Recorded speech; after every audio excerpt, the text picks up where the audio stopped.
I'm Tim McKinney. And I'm Andrew Nelson. Welcome to Always a Critic. Today I want to talk to you about our program. This is our first program, and I want to tell you kind of about what our program is about. So please take it easy on us. Exactly. Go through this. What we're going to do in this program, or try to do anyway, is we're going to try to review movies, DVDs, music, video games, whatever we feel that people need to know about the entertainment industry, I guess you could say. We're going to try to sit down and explain to you some of the movies and what we feel about those movies. And then we're going to have a rating system of 5 stars. 5 being the best. Top of the line, the best. And 1 being the worst, I guess, 3 about average. Yeah, exactly. And we'll take the time to explain to you each movie as best as we can. And give you as much information as we can about that movie or that DVD or video game or whatever it may be. That's right.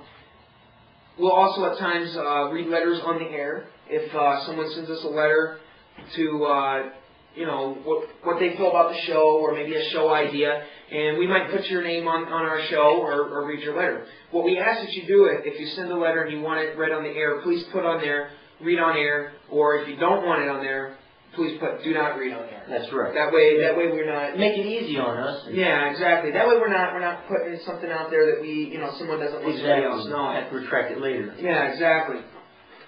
So if you want to write to us and you want to tell us how you feel about the show, or you have a show idea, or just generally if you don't like the show even. I mean, I won't put that I'm not going to put it on the air, but I mean, if you want to tell us how you feel, then I guess it's your right to tell us how you feel. That's right.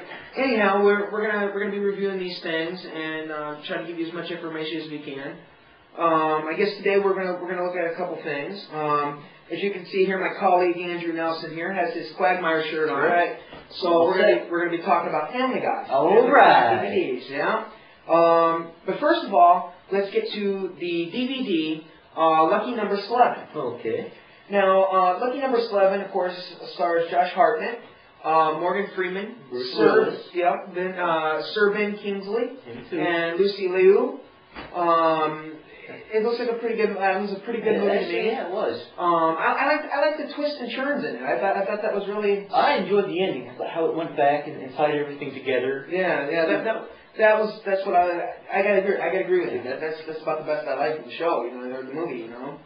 Also, another thing I liked is it was subtle little hints. Yeah. When it started out, it would show a certain object or something that related back to a character later in the film, and things I completely missed until they went back and rehashed. Yeah, exactly. It kind of showed you, tied up the loose ends. Exactly. Who Slevin was and how everybody affected Slevin. Exactly. Yeah. And it was a really good movie. I mean, it was entertaining.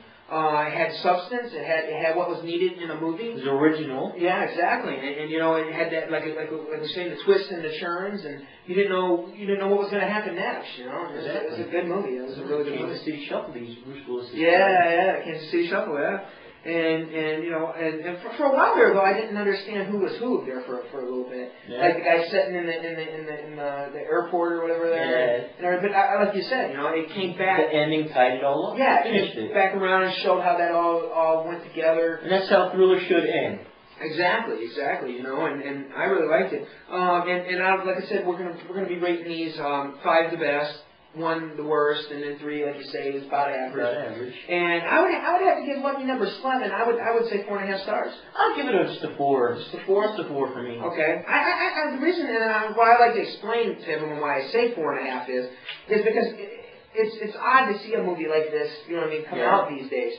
This is a movie more like you would have seen back in I don't want to say the 80s, but more like in the 70s or something like that. You know what I mean? And I think it really has. The substance that's needed in the movie, and that's why I give it 4.5 stars.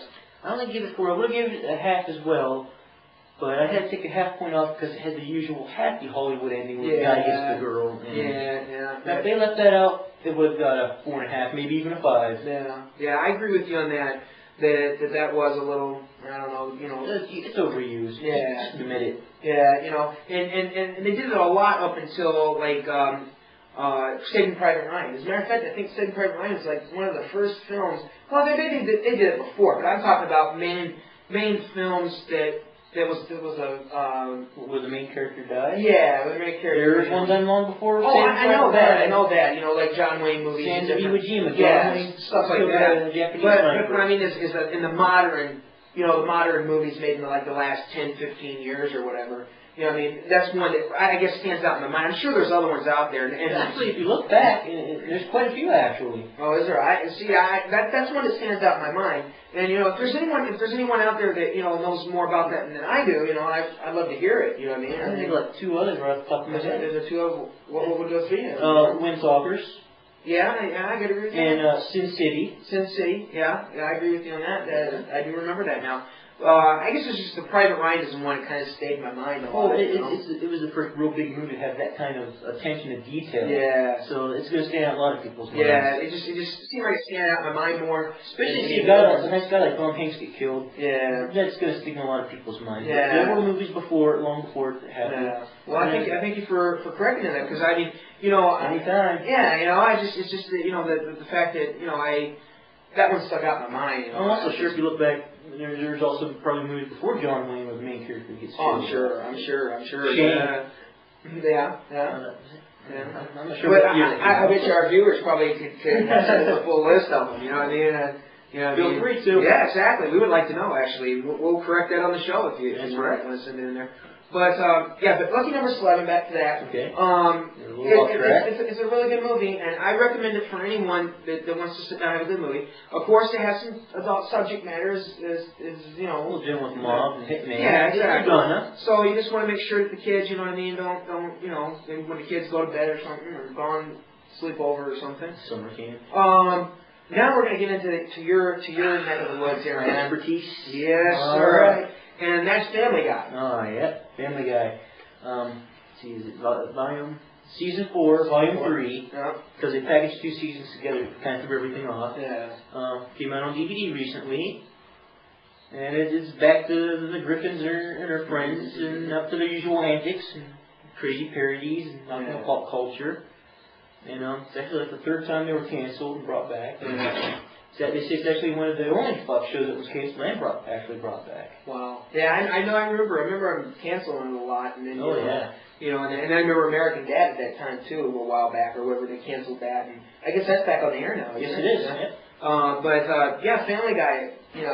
Everybody's got to love Family Guy. I love Family Guy myself. I'm sure there's people out there that don't, but I mean, it's a good show. It is. Yeah. I mean, there's times in there that I see that they push it a little bit. Yeah. But it's a cartoon, like you say. Every show pushes it. Cartoon. You told me that before. It's a cartoon.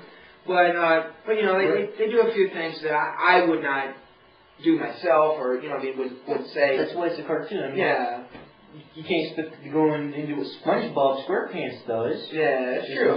That's true. Even some of those jokes, those hidden, double-layered jokes, they kind of push the limit as well. Yeah, and you got to understand too, it's more of an adult cartoon. You know what I mean? What the rating says. Yeah, exactly. So it's not something you would set your little kids down to watch. Exactly. And it might not be something that some people would like to watch, like maybe South Park or something. Oh, I don't want to match that up with South Park, because Family Guy is a much better program than South Park.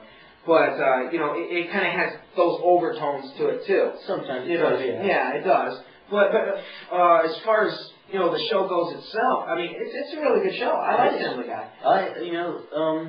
In fact, it was skewered in another TV show, but where Family Guy usually has only one type of joke. He says, "Well, I remember the time when I was," and it's something that doesn't have to do with the plot, but I like that about it. Yeah, I like it too. Those crazy cutscenes that just so unbelievably unreal. Yeah. It just makes it so entertaining. I agree with you. And I remember a scene, I can't remember if it's I know you'll know this, but if it was in the movie or in one of the shows, where he gets flung out of That's the movie, the catapult. And you think he's going to go through this window, and he lands outside the window and then gets up and tells the guy it's a lovely, lovely Fabergé egg. Yeah, lovely Fabergé egg collection. Zodiac sun. Yeah. Dominoes. And that was funny because you in all the movies you've ever seen before, you expect the person to go crashing through the window, hitting that, making a big mess. Yeah, breaking it, wreaking havoc. Exactly, and